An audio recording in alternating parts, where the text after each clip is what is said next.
Hey, what's going on, everyone? This is Sheets, and I'm going to be going over this massive MLB slate. As a matter of fact, just give me a second. I want to add something. Let's just see something. Let's add this. Let's try again. Okay. So I think that I added the right streams to this. If a couple of you guys aren't getting this, I apologize. It should be going on YouTube and on X, but we shall see. So we've had some very paltry slates over the last week, it seems, and we're closing out the week with a real big one. So I guess the first thing that I want to do is I do want to take a look at the weather just to make sure that there's nothing funky going on here. So shout out to Roth, and wow, look at this on a million game slate. Shout out to Roto Grinders. Shout out to Roth. Just nothing but green. Sick. Pretty amazing. So this is an awesome slate. And in addition to that, you have almost all of the lineups in already. Well, actually, that's not true. I mean, but the 940 games are the only ones that I'm missing the lineups for. So we could sort of build a little bit and really get a good idea of what's happening. The other thing, against a couple of announcements, there's going to be a UFC card tomorrow. I'm going to do my lineup construction video about that probably later tonight or first thing in the morning. We did a betting breakdown, and please, if you follow that betting breakdown, tail at your own risk. I mean, we're really asking to go 0-13 on those recommendations, but I was trying to illustrate a point about being contrarian. But I did put my money where my mouth is, and I put my money on all of them. So we shall see. Okay, let's take a look at the projections, and it's no secret who the top pitcher is going to be. I mean, just take a look at the projections, the value, whatever, however you want to rate this. Tariq Skubal is standing out way above the rest. Okay, so to fade him, I mean, you better have a plan. Okay. The only reason to fade him again would be if that money that you save can buy you a whole bunch of hitting. Okay. So that's one thing I like to look at is before you even look at this, builds or anything like that, what's going on here. So if in fact you did fade Skubal, what type of stacks are kind of, are showing up here. So let's take a look at the stack ratings. And not to get too into this, but the stacks are not that great. I mean, they're fine, but it's not as if you have an incredible standout stack that you're going to need all this money for. I mean, even when you look at it by raw points, you have Arizona, Chicago, the Athletics, Dodgers, Baltimore.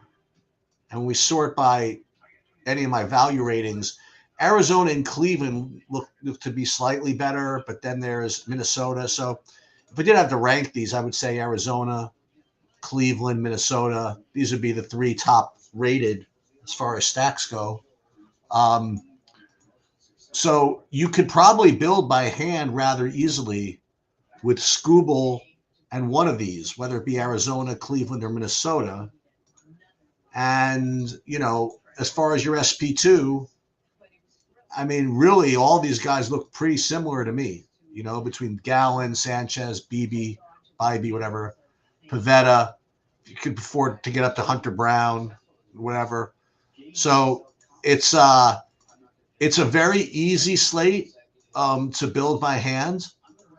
And the other thing that's good about this is not there's going to be a really, really chalk SP2. You know what I mean? Like, if you told me there'd be like just as much Skubal Sanchez as Skubal's Gallen, as Skubal BB, or a Skubal Pivetta, I believe you, As far as the ownerships of the stacks go, and then we're just going to go straight into building here.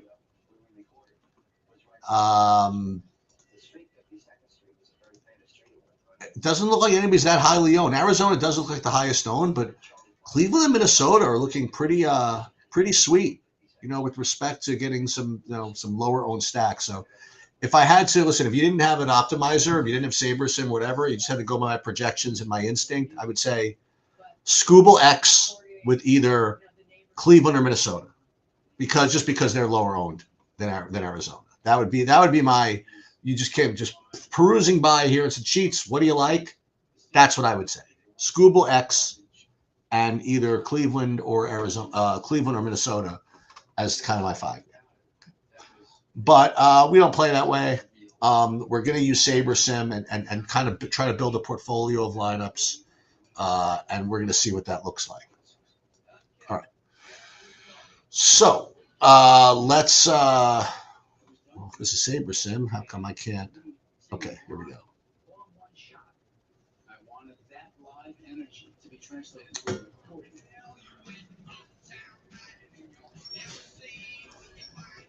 Hello.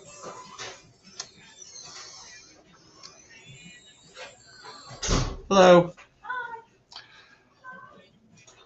Okay, so, we already have somebody that's out that I didn't know about. Oh, so some Arizona lineups are in. Okay, so we are going to have to fix that. So this is good. So we're going to actually, I am going to rebuild here. So what we're going to do is first we're going to upload these projections. And then what we have to do is just double check these later games, because my projections as they are now just have the lineups, the lineups as of like 20 minutes ago, and they don't have like these Arizonas. So we're gonna have to take a look at these. So Arizona here, yeah. So I had Jake McCarthy and he's out, so we're gonna X him out. Herrera is out, and then these other guys are in. So McCann we have to use, and then Connor Kaiser we're going to have to use. Okay, so just going to double check on these 940 games just to make sure that we have everybody in. Okay, so Orlando Arcia, I had him projected in, so he's out. Am I missing any 3, 6, 9? Where's another? I think I'm missing a starter for Colorado. 3, 6. I only have 9 guys playing, so we have to figure out who the 4, 5, 6, 7, who the 8 hitter is for Arizona. That's we can figure that out a little bit later, but we can't wait too long. And then let's see, Boston. Let's just make sure we have all these guys in. Okay, so here, so we don't have Wong in.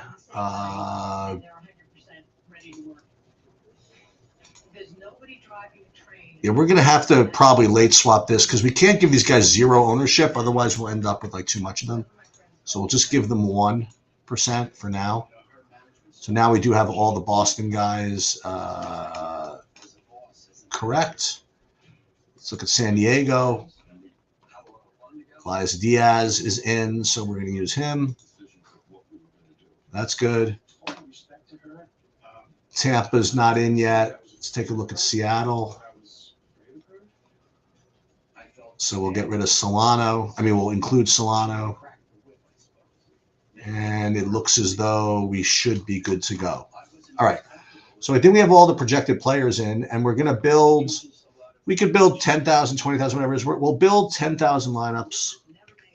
And what we're going to do is we're going to demand either 5 3s, 5 2s, or 4 4s.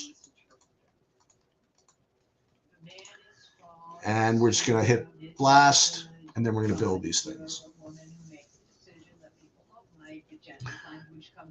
Now, you'll notice that there is a nice little late swap window. So if you are around between 9 and 9:30 p.m. Eastern, you'll be able to, get some pretty good EV there. I won't. I'm going to be out for dinner. So I'm not going to be playing very well tonight. But we'll be able to put some stuff in. But you really should be around for that 8:30 to 9 p.m. slot. Because, again, you're going to have the ownership projection, the live ownership in, which is going to update the later ownership, which is going to make your contest sims different, which is going to make your lineup builds different. So you are going to want a late swap. at 9, somewhere between 8:30 and 9:30. And obviously, the closer to 9:30 you can, the better, which means that the faster your process is, the better. So the more practice you get with your process, the better, and et cetera, et cetera. All right.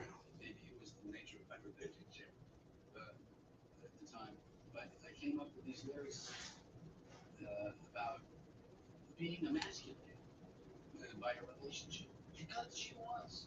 Because she was the nasty So now it's using the portfolio diversifier, and not to get too into this, but again, I've been kind of, I don't want to say torn, but I've been trying to test this portfolio diversifier. It's kind of hard. But I actually did speak to a couple of Sabersim guys, and I'm pretty convinced that they've done enough where I could trust it. So I'm going to be using this kind of going forward, as opposed to the regular min unique stuff, which is admittedly much, that's even if the portfolio diversifier is not even good, it's still going to be better than doing it by straight min uniques.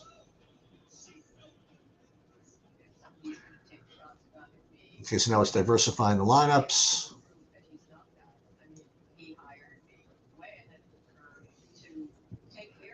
And we'll take a peek at who we have, but I'm pretty confident that we're going to get some mixture of the highest projected plays, and maybe we're going to get some of the Twins in Cleveland, right? Because they at least looked kind of, they looked lowish owned and had good projections. And that's obviously the DFS nirvana, so to speak. Okay, so we upload them here, and we'll just take a look. I don't mind taking a look here. So as far as stacks go, yeah, Arizona is at the top, but surprisingly, Miami is number 2. That's something I wasn't anticipating. So Miami is just showing up as a good play. Cleveland, I mentioned. Minnesota, I mentioned. Miami is the one that's kind of showing up that I wasn't expecting. Then when it comes to pitching, not surprisingly, getting all the Tariq Skubal, and then kind of a decent spread of all the others, and that makes sense to me as well. And again, this is just the beginning. You know what I mean? Like, if you really want to play this right, first of all, you'll wait till projections update a little bit later, and then also you will do some late swapping. Let's take a look at FanDuel just for the hell of it. I mean, I'm going to build it, so may as well look at it. So as far as the projections go, again, here's the one difference. The one difference is on FanDuel, where Skubal is still way ahead of everybody else. You do have Zach Gallen is way ahead of the third guy. So I think your exposure is going to be much more Skubal Gallen as opposed to Skubal all. So that's something. And then we'll take a look at FanDuel stacks.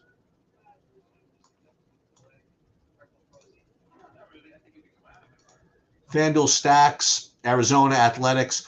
Baltimore is showing up here, so that could be different. But Arizona, again, looks like one of the top stacks. Arizona, Athletics, Baltimore, Dodgers you can get to. Mostly, I would imagine, if you're going to play Gallen, then you can get to the Dodgers. So we'll see how that goes. So let's look at how FanDuel looks. So let's do the same thing. Okay, so we have to adjust the what was I looking for?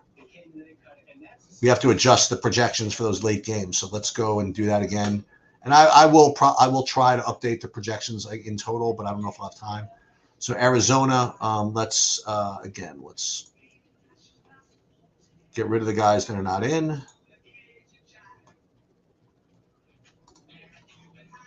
And then these guys, they're in, so we'll make sure that they get in. It's Arizona. What were the other issues? Colorado, we're missing that 8-hitter, right? I don't know what to do. Well, first of all, there's no Arcia. And same issue. I can't find an 8-hitter. for Colorado. Take a look at Boston. Again, there are Boston issues, right? No, the projections are in. Connor Wong, we got to include him. And Carlos Narvaez out. San Diego, Les Diaz is out.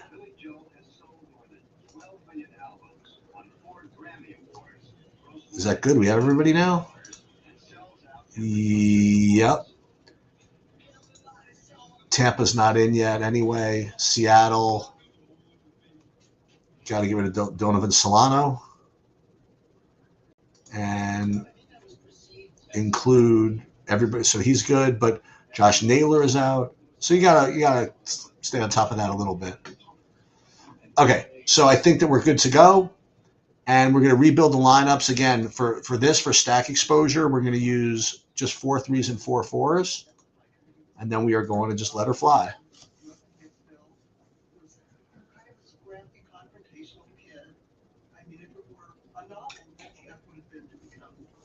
But instead, his music was polished, and there was this underpinning of accessibility.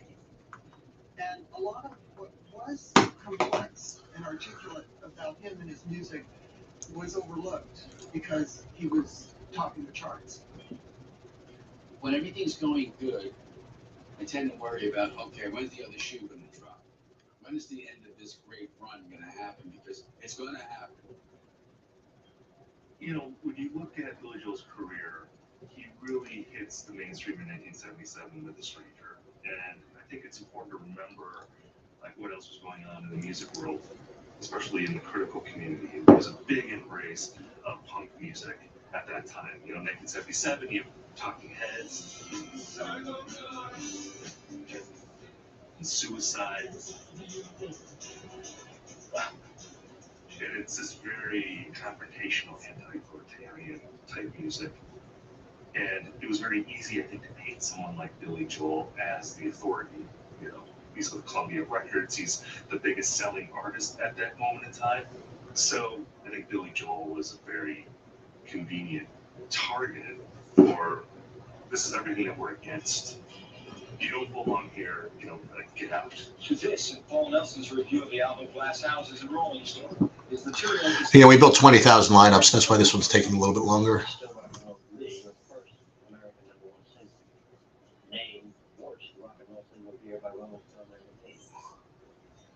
With the critics, a lot of it was self-inflicted. I used to court battles with the press, which was stupid. So again, this is one of the issues. If you get one of these accounts where you can build like unlimited lineups, it does take a long time.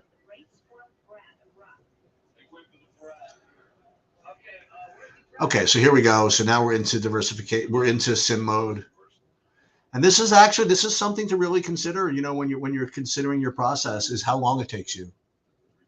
Because I mean, you want to wait as long as possible to get the most updated projections. Yet on the other hand, you can't risk getting shut out. There could be 5 good reviews.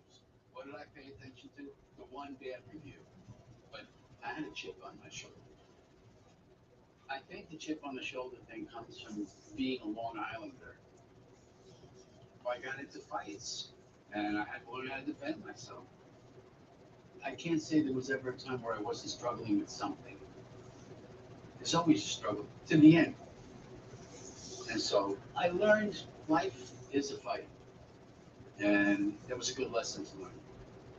So the lesson here, guys, is if you're going to build a billion lineups, you got to commit to it. You got to commit to the time here. Sorry about this. But, you know, listen, sometimes it's boring. All right, here we go. So diversifying lineups, and we'll see what we get. I wonder how much gallon we get here. I wonder if we get like 100% Scooble, or we get some reasonable amount of gallon. And I imagine that most of the gallon lineups are going to have those Dodgers. You know, everyone thinks that fame is something special, and there was a lot of nice things about the life we had. Again, I'll use this as kind of my advertisement. I mean, like everybody should subscribe to TrueDFS. Everybody should subscribe to Saberson, I don't say everybody, depends on how much you play and all that stuff. But people ask me what I do, and this is what I do. All right, so let's download these, then we'll see who we have, and then we'll scoot out here. Whatever questions you have, feel free. I'm more than happy to answer whatever you want. And so it wasn't so much as we separated, but we started to get a little bit isolated from one another. And I also knew that he wasn't in a good place. So I'm curious what we get here. We were all under a lot of stress. All of us dealt with our stresses in different ways. Okay, contests. A lot of alcohol use, and eventually a lot of drug use. Elizabeth was concerned about that. And let's take a look. First pitching. She was really concerned about Billy's drinking. Yep, as I mentioned, 62% scoobable, and then a significant amount of gallon relative to the rest of the field. And then for stacks, team stacks, let's see, lineup exposure. Arizona Athletics Arizona at the top. And again, the idea is that we're not going to be jamming in just the highest ROI lineups, because those lineups are very, very fragile. And this way, using the portfolio diversification tool, you can get a good mix of high risk lineups, low risk lineups, and the idea is that they all kind of work together. So time will tell. But from what I've heard, the back testing of this system is extraordinarily strong. So I am going to be trusting it as it continues to develop over however long it develops. Okay, that's pretty much all I have.